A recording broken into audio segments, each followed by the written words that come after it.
જેને હચમચાવી મૂકે લોકોના હૃદય ચીરી અને પૈસા ખંખેરી લેવામાં આવ્યા પીએમ જય યોજનામાંથી સરકારને પણ ચૂનો લગાવવામાં આવ્યો લોકોના પણ જીવ લઈ લેવામાં આવ્યા ને એ પછી સરકાર પ્રશાસન બધા હરકતમાં આવ્યા સંદેશ ન્યૂઝે આ મોટો ધડાકો મોટો ભાંડાફોડ કર્યા પછી પ્રશાંત વજીરાણીની ધરપકડ કરવામાં આવી અને ડોક્ટરે જ્યારે પકડવામાં આવ્યો એના રિમાન્ડ દરમિયાન પણ એક ખુલાસો કર્યો હતો કે એના 24 કરોડ રૂપિયા લેવાના બાકી હતા અને 24 લાખ માફ કરશો અને 24 લાખ રૂપિયા માટે જ એને વારંવાર દબાણ કરવામાં આવતું હતું પણ કોણ દબાણ કરતું હતું શું દબાણ થઈ રહ્યું હતું હવે એનો ખુલાસો થયો છે ચોંકાવનારો ખુલાસો છે અને એ નામ છે કે જે અત્યારે પોલીસ પકડથી દૂર છે પ્રતિક પાસેથી વિગતે જાણીએ નુપુર પ્રશાંત વજીરાની ડોક્ટર જે હતા તે જ આ ખ્યાતિ હોસ્પિટલમાં આવતા તબીબોના ઓપરેશન કરતા હતા એન્જિયોગ્રાફી હોય કે પછી એન્જિયોપ્લાસ્ટી હોય તે ડોક્ટર પ્રશાંત વજીરાની કરતા હતા અને તેમની પૂછપરછમાં ખુલાસો થયો હતો કે તેમને હોસ્પિટલ પાસેથી 23 લાખ રૂપિયા લેવાના બાકી હતા અને આ જ કારણથી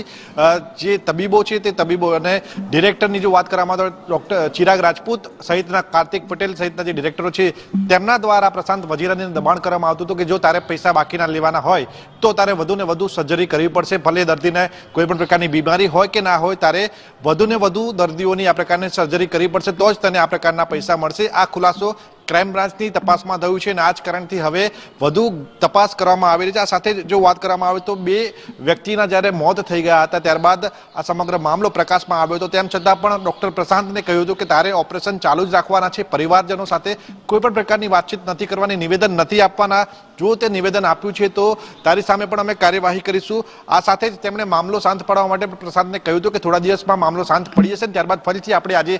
ક્રિયા છે એટલે કે લોકોના હૃદય ચીરવાની ઘટના ક્રિયા છે તે આપણે ફરીથી શરૂ કરી દઈશું આ વાત પ્રશાંતને કહી હતી કાર્તિક પટેલ તેમજ ચિરાગ રાજપૂત અને અન્ય તેમના જે ડોક્ટર હતા સાથી રાહુલ જૈન તેમના દ્વારા પરંતુ હાલ આ સમગ્ર મામલા દ્વારા પોલીસ ક્રાઇમ બ્રાન્ચ છે તે મહત્વની તપાસ કરી રહી છે અને જે હજુ પણ ફરાર બે આરોપીઓ છે તેમને શોધવા માટે ક્રાઇમ બ્રાન્ચની ટીમ ગુજરાતની આજુબાજુના રાજ્યોમાં તપાસ કરી રહી છે વાવ વિધાનસભા